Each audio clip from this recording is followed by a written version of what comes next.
नमस्कार, देश न्यूज में आपका स्वागत है और मैं हूं आपके साथ स्नेहा और आप देख रहे हैं हमारा खास कार्यक्रम मंथन। मंथन में आज हम बात करने वाले हैं फासले के फैसले पर। अब देखिए, यहां पर बात हो रही है जब महाराष्ट्र की बात हो रही है तो एकनाथ शिंदे सामने आएंगे, उद्धव ठाकरे सामने आएंगे और महाराष्ट्र में एकनाथ शिंदे ही मुख्यमंत्री बने रहेंगे, ये फैसला हो चुका है। विधानसभा स्पीकर राहुल ने उनके समेत उनके जो 16 विधायक थे वो अयोग्य किए गए थे, लेकिन वो दरकिनार होकर अब वो योग्य हो चुके हैं। यानी एकनाथ शिंदे समेत सभी 16 विधायकों की सदस्यता बरकरार रहेगी। विधानसभा में 1200 पेज के फैसले के मुख्य बिंदुओं को पढ़ते हुए उन्होंने कहा कि मुख्यमंत्री एकनाथ शिंदे के पास शिवसेना के 55 में से 37 विधायक हैं।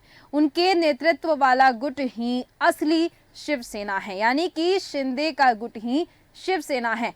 अब कुल मिलाकर देखें तो बात यह हो गई कि जो बाकी के बचे हुए हैं उद्धव ठाकरे गुट, वो अब निर्दलीय होते नजर आ रहे हैं। चुनाव आयोग ने भी यही फैसला दिया था और इसी पर आज हम चर्चा करेंगे। इसी बीच एनसीपी के एक नेता का बयान भी सामने आया है। उन्होंने कहा है कि ये स्क्रिप्ट जो है वो गुजरात से मंगाई गई थी, अब इस पर भी राजनीति होनी शुरू हो गई है, सुप्रीम कोर्ट तक मसला जाएगा, ऐसी भी बातें हो रही हैं। इसी पर आज हम चर्चा करेंगे और चर्चा में मेरे साथ तमाम मेहमान मौजूद है। आशीष सैनी जी जुड़े हुए हैं, कांग्रेस प्रवक्ता उत्तराखंड से, प्रमोद सिंह राजन जी जुड़े हुए हैं, बीजेपी नेता उत्तर प्रदेश से, और प्रकाश सक्सेना जी राजनीतिक विश्लेषक हमारे साथ जुड़े हैं, और साथ ही साथ डॉक्टर आलोक सूती जी मेरे साथ समाजसेवी जुड़ चुके हैं। आप सभी मेहमानों का बहुत बहुत स्वागत है। सबसे पहले मैं आऊंगी क्योंकि बात हो रही है यहाँ पर कि अब हो सकता है उद्धव गुट शामिल हो जाए इंडिया गठबंधन में। बहुत ही बेहतरीन तरीके से फ्रेमिंग की जा रही है कि उद्धव गुट जब पूरी तरह से कांग्रेस में शामिल हो जाएगी, ऐसी बातें हो रही हैं। आशीष सैनी जी, मेरा सवाल आपसे ये रहेगा, क्या लगता है आपको आगे क्या होने वाला है? देखिए, आगे की संभावनाएं का असर दिखने लगा है। जी। हम लगातार ये बोलते रहे कि देश में लोकतंत्र को और नियम कानून को ताक पर रखकर देश के संवैधानिक संस्थाओं को चलाया जाता है। हम्म। चुनाव आयोग ने जिस समय विधायकों ने बगावत की है, जी। उसको आधार मानकर अपनी प्रतिक्रिया देनी चाहिए थी। हम्म। और चुनाव आयोग के डॉक्यूमेंट के आधार पर कोर्ट का फैसला है। हम्म। हम कोर्ट के फैसले पर सवाल नहीं उठा रहे, क्योंकि वो तो चुनाव आयोग के जो स्टेटमेंट है उसके आधार पे है। हम्म। लेकिन सच्चाई ये है कि चुनाव आयोग ने कोर्ट को अंधेरे में रखने का काम किया है। हम्म। ये एक सच है। हम्म। इसलिए कोर्ट का फैसला और चुनाव आयोग को द्वारा कोर्ट को अंधेरे में रखने की कोशिश, जी। ये माननीय सर्वोच्च न्यायालय के सामने जब मुकदमा जाएगा जी। और इसकी अपील जाएगी तो क्लियर हो जाएगा। हम्म। लेकिन आप ये बताइए कि देश में एक राजनीतिक दल छोड़कर 2.5 से कम लोग अगर दूसरे दल में जा रहे हैं, पार्टी छोड़कर भाग रहे हैं, हम्म। तो उनको अयोग्य करार दिया जाना चाहिए अथवा नहीं। हम्म। सिर्फ इसका एक सवाल का जवाब है कि वो अयोग्य होने चाहिए थे, लेकिन सरकार ने उनको अयोग्य नहीं किया।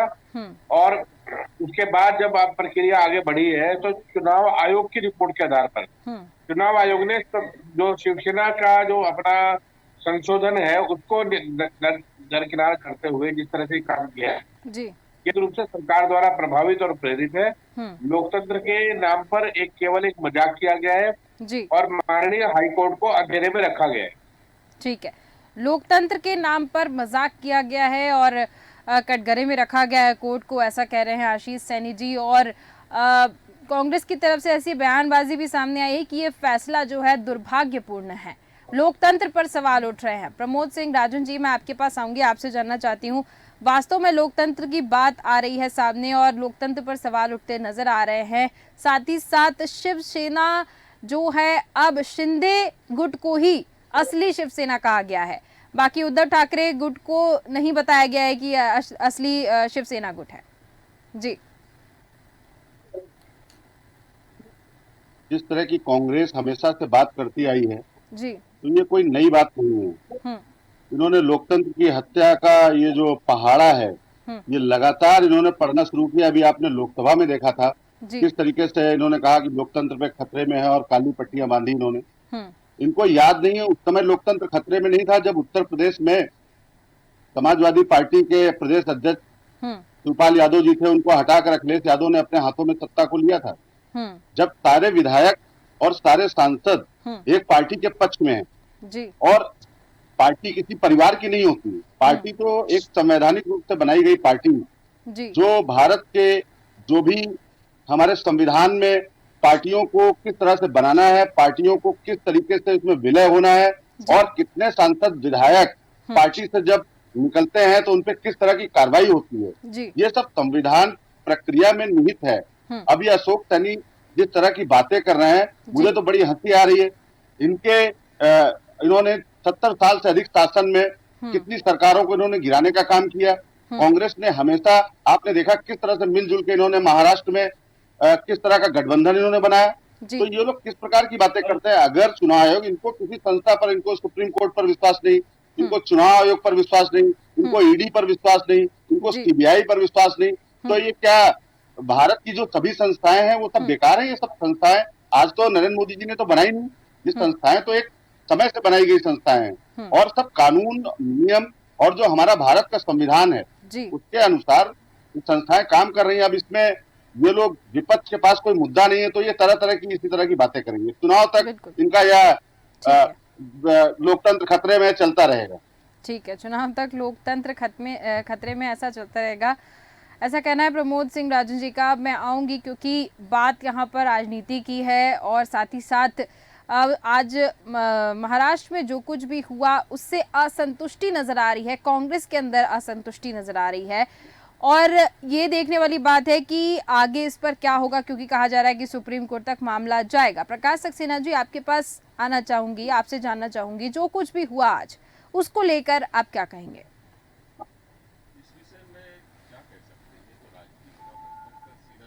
दिख रहा है, जनता इसको देख रही है। ये विधिकता, वैधानिकता और अनैतिकता के बीच के एक भंवर में जनता फंसी हुई है जी। ये जो पूरा मामला विधिक, वो विधिक जो विशेषज्ञ हैं वो इसकी अच्छी व्याख्या करेंगे, क्योंकि सुप्रीम कोर्ट ने तो इसके विषय में निर्णय दिया ही था जी। तो उन्होंने निर्वाचन आयोग पे, जो अभी अपने सभापति हैं, उन्होंने निर्वाचन आयोग के जो निर्णय को मान्यता दी जी। अब निर्वाचन आयोग पार्टी की वैधानिकता पे कैसे फैसला कर रहा है कि कौन उसका अध्यक्ष है कौन नहीं है, ये उनका नजरिया है।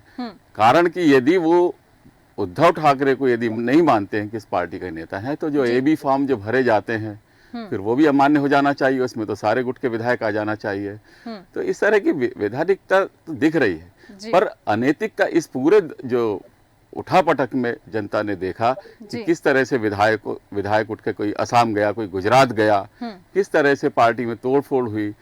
और राजनीतिक यदि दृष्टि से देखा जाए तो जो घटक दल थे भाजपा के साथ जो जुड़े हुए थे वो धीरे धीरे किस तरह अलग हुए, उनको अपने को खतरा महसूस हुआ कि कहीं हम एक बड़े वट वृक्ष में हम खो ना जाएं इसके नीचे। तो ये एक सर्वाइवल वाली लड़ाई है और ये सुप्रीम कोर्ट तक निश्चित रूप से जाएगी। पर यह है कि जो निर्वाचन प्रक्रिया 2019 से हुई, अब अगले चुनाव 2024 में होना चाहिए उस हिसाब से, तो पूरे 5 साल पूरे इसी उठापटक में निकल जाएंगे। जनता ठगी जा रही है इसमें पूरी। ठीक है, प्रकाश सक्सेना जी ने अपना जो भी ओपिनियन था वो सामने रख दिया है। आऊंगी डॉक्टर आलोक सेठी जी, आपके पास आना चाहूंगी, आपसे जानना चाहूंगी से वही सवाल मेरा आपसे रहेगा जो प्रकाश सक्सेना जी से, क्योंकि आप एक समाज सेवी हैं, इसको बेहतर तरीके से बता सकते हैं जनता के हित की क्या बात हो सकती है। आज जो भी महाराष्ट्र में हुआ उसको लेकर आप क्या कहेंगे? देखिए, जनता का हित से संबंध का ये प्रकरण नहीं था, ये प्रकरण टेक्निकल था जिसपे 1200 पन्ने का राहुल नावेकर जो स्पीकर साहब है, जिनके पास अथॉरिटी है, सुप्रीम कोर्ट ने भी कहा था कि 10 जनवरी तक आप इसका फैसला कर दीजिए, नहीं तो फिर ये हम अपने संज्ञान में लेंगे। तो ऐसे में देखा गया है कि जो इलेक्शन कमीशन में 1999 का जो चार्टर था शिवसेना का, जिसमें कोई भी फैसला लेगा वो नेशनल असेंबली, जिसको राष्ट्रीय कार्यकारिणी कहते हैं, वो लेगा। और जब इन्होंने 2018 में तो उसको प्रमुख पक्ष कर दिया, एक व्यक्ति के ऊपर कर दिया, जो कि इलेक्शन कमीशन में जमा भी नहीं किया था। अगर वो जमा करके उसके पास रिसीविंग होती तो शायद आज बेहतर तरीके से जो है शिवसेना जो है लड़ सकती थी। तो उस टेक्निकलिटी को ध्यान में रखते हुए, जो कि मुख्य है, इसके अलावा भी 2-3 बातें हैं, उस बातों को ध्यान पे रखते हुए ये फैसला लिया गया, जिसमें जो है कि आपने देखा कि जिस तरीके से 37 विधायक हैं सिंधे ग्रुप में और 75% एमपी जो हैं, जो आपके सांसद हैं, वो भी है। तो अगर नेशनल कार्यकारिणी इस पर फैसला लेती है तो उसके पक्ष में ये एक कानूनी लड़ाई जो है इनके सामने आ गई और बेहतर तरीके से अपने बात को रख पाए, जीत पाए। ठीक इसके अलावा भी जो है शिवसेना ने बहुत से अपने एफिडेविट दिए थे उद्धव ठाकरे ग्रुप को, जिसको कि उन्होंने देखा कि वो ठीक नहीं माने गए, वो खरे नहीं उतरे जिस आधार पे वो दिए गए थे। तो कुल मिला के ये एक वैधानिक फैसला था जिसपे आया। अब बात करते हैं आम जनता की। जनता को अपने काम से मतलब है कि अगर वो कोई सरकार होती है, वो अगर वहां पे काम करती है, सरकार चाहे एक्स की हो, चाहे वाई की हो, चाहे जेड की हो, इससे जनता को नहीं मतलब है। उनकी आपसी टेक्निकल लड़ाई हो सकती है, लेकिन जो उसके काम है, जो विकास कार्य है, वो सुचारू रूप से होते जाएंगे। कानून व्यवस्था बनी रहनी चाहिए। इन सब बातों पर जनता ध्यान देती है। ठीक है। चलिए, जब ये फैसला सामने आया उसके बाद, जैसे कि मैं पहले भी जिक्र किया, कांग्रेस की तरफ से बोला गया कि ये असंतुष्टि से भरा हुआ फैसला है, ऐसा नहीं होना चाहिए था। साथ ही साथ कहा गया कि ये आज की जो स्क्रिप्ट 1200 पन्ने की थी उसको कहा गया कि ये गुजरात से आई है। इसको लेकर मैं आऊंगी प्रमोद सिंह राजन जी आपके पास, आपसे जानना चाहूंगी। इसका तात्पर्य तो आप समझ ही गए होंगे, गुजरात से आई है, ऐसे आरोप हमेशा भारतीय जनता पार्टी के ऊपर लगते रहते हैं।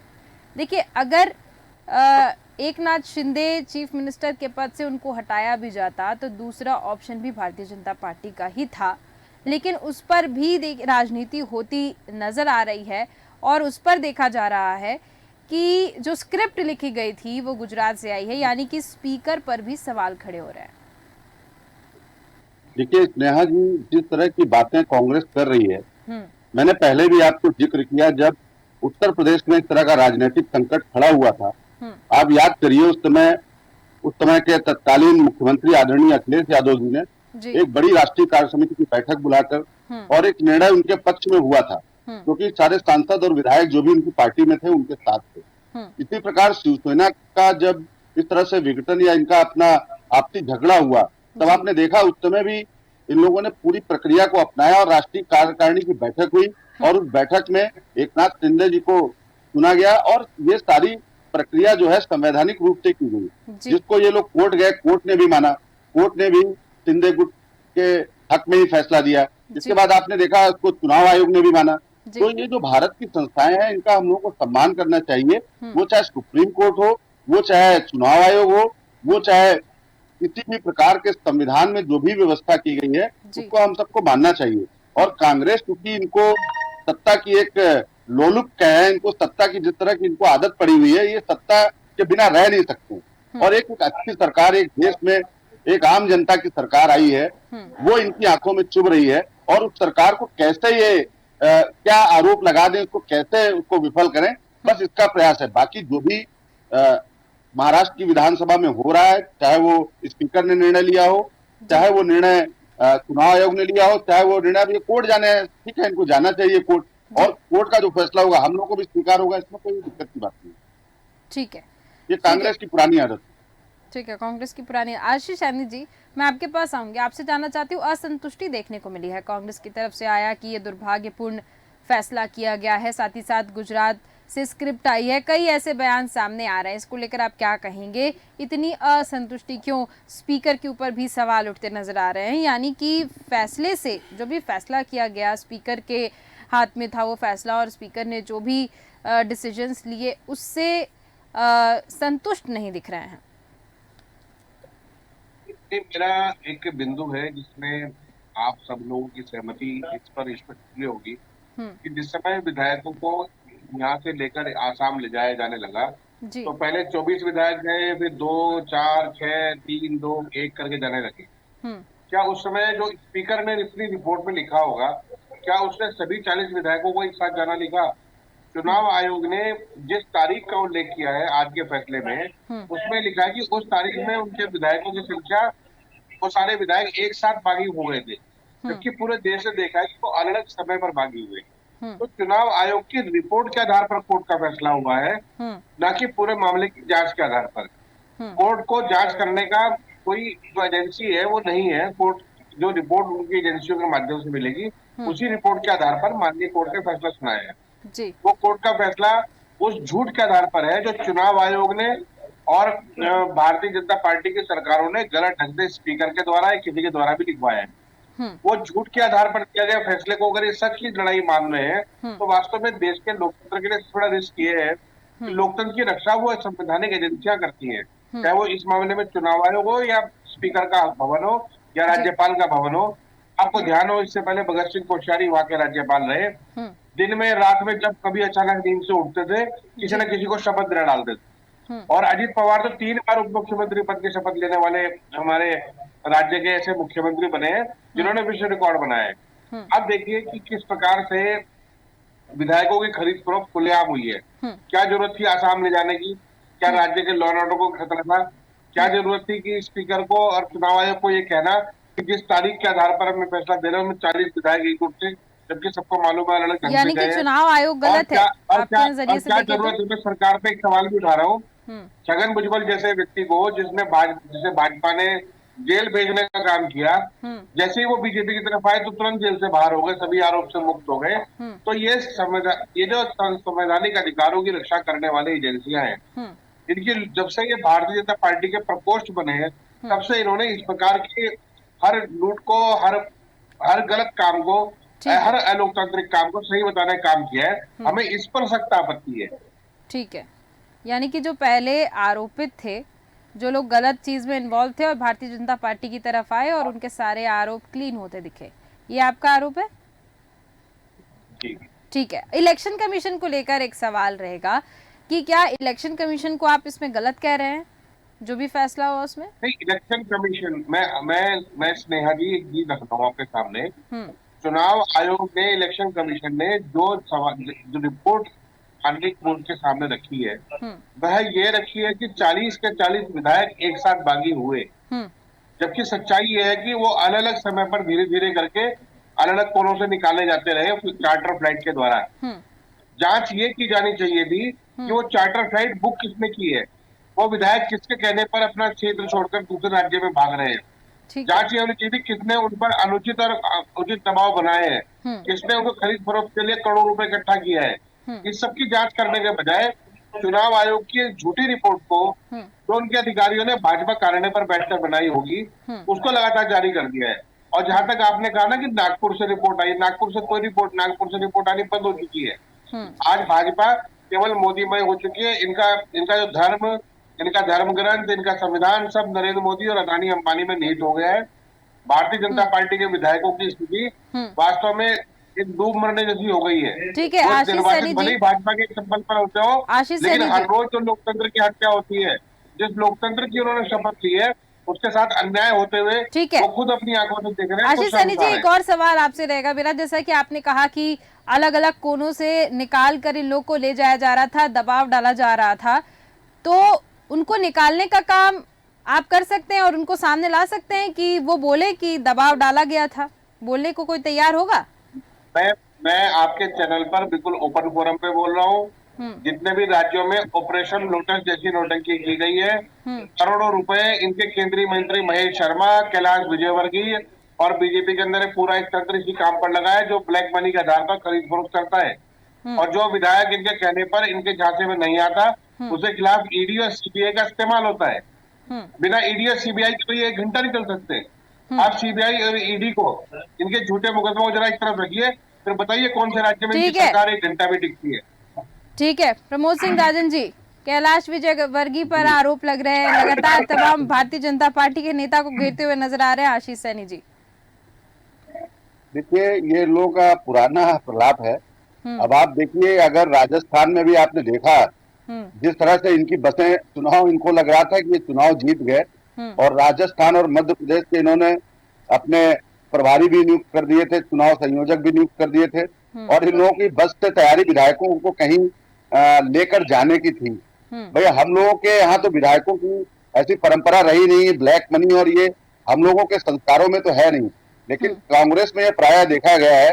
आपने देखा किस प्रकार से कांग्रेस के लोग अब ये चिंतित थे कहीं इनके विधायक, भैया आपके अगर ऐसे विधायक है तो आपको इसको चिंतन करना चाहिए।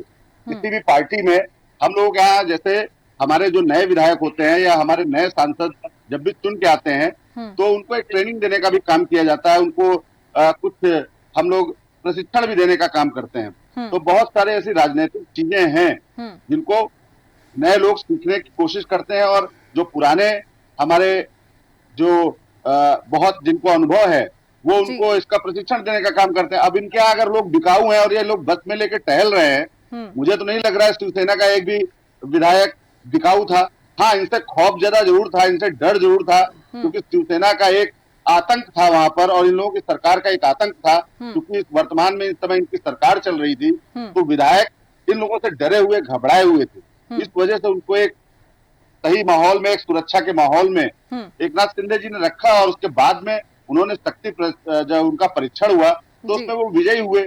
अब ये लोग चुनाव आयोग को कभी झूठा बताते हैं, कभी सुप्रीम कोर्ट को धता बताते हैं, कभी तो ये तो कभी जहां ये हार जाते हैं वहां ईवीएम का रोने लगते हैं। अभी तेलंगाना में जीते तो वहां ईवीएम ठीक थी, बाकी ईवीएम के लिए रोने लगते हैं। तो ये प्रलाप इनके चुनाव तक चलते रहेंगे और इस पे हम लोगों को अब बहुत ज्यादा आपत्ति भी नहीं होती, क्योंकि ये इनकी आदत सी हो गई है, इनकी नेताओं की आदत है। इनके ये वही नेता हैं। अभी आप देखेंगे, हम लोग पिछले राम मंदिर के मैटर पे भी चर्चा कर रहे थे, तो हर जगह इनको आपत्ति है, हर जगह दिक्कत है इनको। तो ये संविधान, भारत के संविधान को ठीक से नहीं मानने वाले लोग हैं और इनकी एक जो सोच है वो देश के लिए हमेशा घातक रही है। ठीक है, ठीक है प्रमोद सिंह राजन जी, मैं आऊंगी अभी प्रकाश सक्सेना जी आपके पास। आपसे जानना चाहती हूँ, देखिए यहाँ पर इलेक्शन कमीशन, जैसा कि बताया आशीष सैनी जी ने, कि जो भी प्रूफ्स सामने रखे गए हैं उसमें दिखाया गया कि 40 विधायक एक साथ गए हैं, बल्कि ऐसे नहीं गए थे, वो अलग अलग कोने से निकाले गए थे, ऐसा उनका कहना है। तो यानी कि इलेक्शन कमीशन पे भी इसमें सवाल खड़े होते नजर आ रहे हैं। जी, पहले तो मैं इस बात का जवाब दे दूं कि जनता से क्यों नहीं जोड़ा, कैसे नहीं जोड़ा भाई है। देखिए, जनता बहुमत देती है और सरकार चुनी जाती है, फिर ये जब खेल होते हैं तो उसका बहुमत, उसका दिए हुए बहुमत को चुराने की प्रक्रिया होती है, जनता प्रभावित होती है। जो काम हो रहे हैं सारी जनता उस काम के लिए नहीं देती। अब जो रेवड़ी कल्चर चल रहा है, क्या सारी जनता ने रेवड़ी के लिए वोट दिए हैं क्या, कि सॉलिड कामों के लिए दिए हैं? ये अलग विषय, आर्थिक नीतियों पे वो अलग बहस हो सकती है, पर ये एक बहुमत को चुराने वाली प्रक्रिया होती है, इसलिए जनता का इसका सीधे संबंध होता है। मतलब इसके जनता मूक दर्शक बनी नहीं रह सकती, वो देखती है इस चीज को। अब बात आए कि ये जो खेल चल रहा है, सुप्रीम कोर्ट ने भी सवाल उठाए थे। भगत सिंह कोश्यारी जी को विधानसभा के अंदर बहुमत सिद्ध करने के लिए उन्होंने उचित नहीं माना था। वहां सभापति की भूमिका होती है, निर्वाचन आयोग की भूमिका संगठन की वैधानिकता को सिद्ध करने की होती है। जैसे 99 के उसको माना जा रहा है, उससे पहले भी बाल ठाकरे जी पे भी सवाल उठे थे, पहले भी पंथ प्रमुख ही होते थे। तो चूंकि वो डेमोक्रेटिक व्यवस्था नहीं मानी जाती थी, क्योंकि हमारे यहाँ लोकतंत्र है, तो पार्टी में भी लोकतांत्रिक चुनाव की प्रक्रिया होती थी, तो कोई पार्टी का प्रमुख नहीं होता था, ये सही बात है। तो उस पर भी सवाल उठे थे, तब भी वो संविधान में इनको संशोधन करना पड़ा था, उस पर भी काफी टसल चली है। अब 2018 में जो संशोधन हुए वो बता रहे हैं अपने जो निर्वाचन आयोग के पास नहीं है।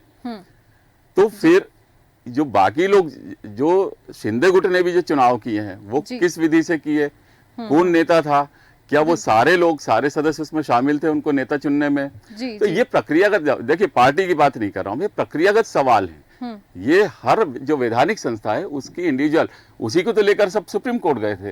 वो सवाल उठाना तो लोकतंत्र का में हर व्यक्ति का काम है। यदि कोई समस्या दिखेगी तो सवाल रुकना मतलब सरकार के खिलाफ थोड़ी होती है। यदि मुझे कोई फॉल्ट दिखेगा सरकार में बोलूंगा, इसका मतलब थोड़ी कि मैं सरकार के खिलाफ हो गया हूँ। ये हमारी लोकतांत्रिक व्यवस्था है और इसीलिए कह रहा हूं कि ये जो भूमिका है, जैसे जिरवाल जी थे जब उपसभापति, 2 निर्दलीय विधायकों ने उन्हें मेल के द्वारा सूचना दी थी कि साहब ये उनको निष्कासन को चुनौती दी थी। फिर शिंदे जी ने अपना पक्ष रखा। तो ये प्रक्रिया एक दिन की नहीं है, हम एक दिन में बैठकर उसको सही या गलत सिद्ध नहीं कर सकते। तो ये बहुत से इसमें पेच है और इसीलिए मुझे लगता है कि जो अपोजिशन है वो सुप्रीम कोर्ट जाएगा इस प्रक्रिया को लेकर। ठीक है, सुप्रीम कोर्ट अपोजिशन जाएगा। मैं आऊंगी प्रमोद राजन जी आपके पास। मैं आलोक सोती जी से भी जानना चाहती हूँ, क्योंकि देखिए सवाल खड़े हो रहे हैं तमाम, और जैसा कि प्रकाश सक्सेना जी ने कहा कि एक दिन में इसको नहीं कहा जा सकता कि ये सही है कि गलत है, और मामला जो है जनता से, लोगों से जुड़ा हुआ है। आलोक सोती जी,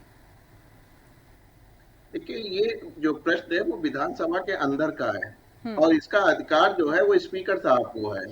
यानी कि आपने देखा सुप्रीम कोर्ट ने भी कह दिया था कि भैया 10 जनवरी तक की डेट है, ये स्पीकर की स्पेशल पावर होती है और पार्लियामेंट जो होती है, चाहे वो आप विधानसभा भी कहे, वो भी एक तरीके की स्टेट की पार्लियामेंट है, तो उनके पास अपने एक्सक्लूसिव राइट्स होते हैं और उस राइट्स का जो है इसमें उपयोग किया जाता है, ये कानून सम्मत होते हैं।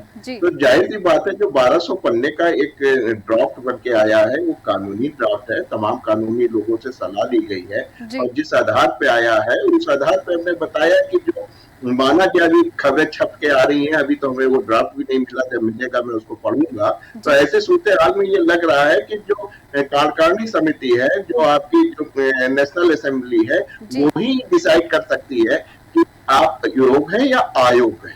तो ये बात थी और उन्होंने इस बात को देखा और नेशनल असेंबली बनने के क्या क्राइटेरिया है वो भी वहां पे दर्शाए गए होंगे, उसको उन्होंने फुलफिल किया है। इस वजह से शिंदे ग्रुप को जो है वही असली जो है बाला साहब ठाकरे वाला शिवसेना माना गया है। तो इसलिए जहां तक जनता का सवाल है, इसमें जनता का सवाल आना बड़ी दूर की बात है। ठीक है जी, प्रमोद जी बोलिए।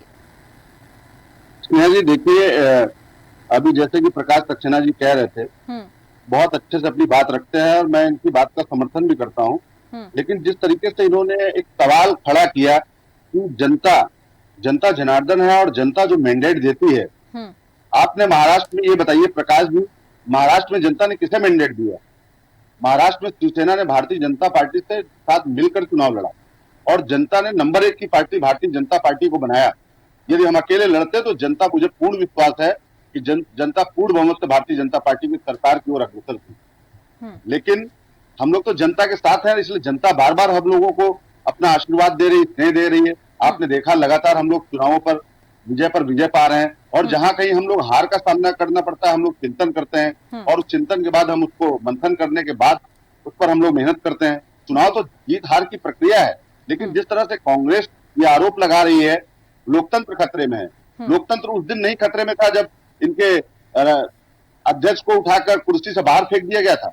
लोकतंत्र उस दिन नहीं खतरे में था जब भारत के पूर्व प्रधानमंत्री को किस तरीके से अपमानित किया गया, पीवी नरसिम्हा राव जी को किस तरीके से मनमोहन सिंह ने 10 साल सरकार चलाई। ठीक है। इनका एक पारिवारिक लोकतंत्र जब इनकी पार्टी में नहीं है, इनके परिवार के संस्कार में, इन कांग्रेस पार्टी का मतलब है परिवार की पार्टी और एक परिवार के आंखों के इशारे पर आप कठपुतली की तरह ये लोग चलते हैं। तो ऐसी पार्टी पूरे देश के बारे में ये कैसे चिंता कर सकती कि क्या लोकतंत्र है? ये लोग लोकतंत्र की परिभाषा हम लोगों को कैसे समझा सकते हैं जो कि इनकी पार्टी में ही लोकतंत्र नहीं है? ठीक है, प्रकाश सक्सेना जी। जी बिल्कुल, जो आप कह रहे हैं बिल्कुल सही कह रहा है, क्योंकि हमारे संविधान में जो पहले प्रावधान किए गए हैं, जो दल बदल विधेयक इसीलिए किया गया कि लोग बहुमत को एकदम ना चुरा लें। ऐसे ही गठबंधन के बारे में कुछ ऐसी व्यवस्था की नहीं गई थी। तो आपका कहना सही है कि आपके साथ भाजपा के साथ मिलकर शिवसेना ने चुनाव लड़ा था, तो ऐसी व्यवस्था होना थी कि यदि हट रहे थे तो फिर से चुनाव में आते, पर वो व्यवस्थाएं नहीं है। लेकिन अब ये हर स्टेट में हो रहा है, ये आपके राजनीतिक मसले हैं कि वो क्यों आपसे अलग हट रहे हैं जी। तो ये चिंतन आप लोग करना चाहिए। ये व्यवस्थाएं संविधान में नहीं है। मैं हो सकता है टाइम कम बचा तो मैं आखिरी बात ये कह दूं, समय एकदम समाप्त, हाँ इसलिए मैं कह दूं जी कि क्या होता है कि वैधानिकता कई बार कोई चीजें वैधानिक रूप से सही दिखती हैं पर वो अनैतिक हो जाती है। लोकतंत्र की पार्टी का खतरे में है जी अशोक, लोकतंत्र कांग्रेस का खतरे में है। देखिए, हमें जो संविधान निर्माताओं ने लोकतंत्र दी और बहुत अच्छी, मैंने इतने साल लोकतंत्र को जिया, मुझे बहुत अच्छा लगा, क्योंकि ये व्यवस्था तो होना चाहिए। हम एक सभ्य समाज में जी रहे हैं तो लोकतंत्र बहुत जरूरी है। तो मेरा मतलब है कि लोकतंत्र में, राजनीति में नैतिकता भी दिखाई देना चाहिए। आप कई बार वैधानिक रूप से सही होते हैं लेकिन नैतिक रूप से आप गलत दिखाई देते हैं और इसका कोई, आपने कैमरे के एंगल से, अपने जिस एंगल से दिखाया जा रहा, आप एक फोटो शूट कराना, उसमें तो आपकी खूबसूरती दिखेगी, पर वो चीजें भी दिखना चाहिए जो कैमरे के पीछे है। ये असल पत्रकारिता का काम है जो आजकल कम दिखाई दे रहा है, पर वो भी एक एंगल होता है। आप खूबसूरत एंगल को दिखा तो वो हम भी कर सकते हैं, लेकिन नैतिक रूप से पार्टियों को दिखना चाहिए कि वो नैतिक रूप से सही हैं। ठीक है, चलिए इस चर्चा में बात थी, यहाँ पर गुट की बात हो रही थी, बहुत सारे गुट थे, लेकिन हम आ गए लोकतंत्र की हत्या पर। बहुत सारी तमाम चीज़ें सामने आई हैं, लेकिन सवाल हमेशा से भारतीय जनता पार्टी पर उठ रहे हैं और साथ ही साथ अब कांग्रेस के ऊपर भी सवाल इसलिए उठ रहे हैं क्योंकि कहा जा रहा है कि कांग्रेस पार्टी के पास मुद्दे नहीं हैं। वो मुद्दे नहीं है, इसलिए बौखलाहट में वो कुछ भी मुद्दे सामने लाकर उनके तमाम नेता बोलते रहते हैं, लेकिन भारतीय जनता पार्टी पर भी आरोप लगते हैं। अब जनता, मुझे लगता है जनता ही यहाँ पर कंफ्यूज होती नजर आएगी और आखिरकार जो भुगतना होता है वो जनता को, राजनीतिक दल कभी भी कोई चीजों से भुगतते नहीं है, जनता ही सामने आती है और जनता को ही हर चीज से भुगतना होता है, क्योंकि आखिरकार उनके ही किए जो कर्म होते हैं, यानी कि जो वोट देते हैं उन्हीं का तो सामने, उनके जनप्रतिनिधि उन्हीं के रहते हैं, तो उन्हीं को ही सारी चीज़ों का सामना करना पड़ता है। चलिए, इस पर तमाम बिंदु हैं जिस पर हम बात कर सकते हैं, लेकिन फिलहाल मेरा समय समाप्त हो गया है। आप सभी मेहमानों का बहुत बहुत धन्यवाद मेरे साथ जुड़ने के लिए और इस पर चर्चा करने के लिए। तो हम महाराष्ट्र की आज बात कर रहे थे। महाराष्ट्र में जो 16 विधायक थे उनकी जो योग्यता पर सवाल उठा था, अब वो सारे सवाल दरकिनार हो गए हैं और जो योग्यता है वो बरकरार नजर आ रही है। मुख्यमंत्री भी बरकरार है, योग्यता भी बरकरार है। अब आगे कहा जा रहा है कि सुप्रीम कोर्ट तक मामला जाएगा, सुप्रीम कोर्ट तक मामला जाएगा। हो सकता है कि अब आगे इस मामले में और भी कहानी बढ़ती हुई दिखे, तो देखना बहुत दिलचस्प होगा कि आगे अब क्या होता है। तो फिलहाल के हमारे इस खास कार्यक्रम में सिर्फ इतना ही। देखते रहिए देश न्यूज। नमस्कार।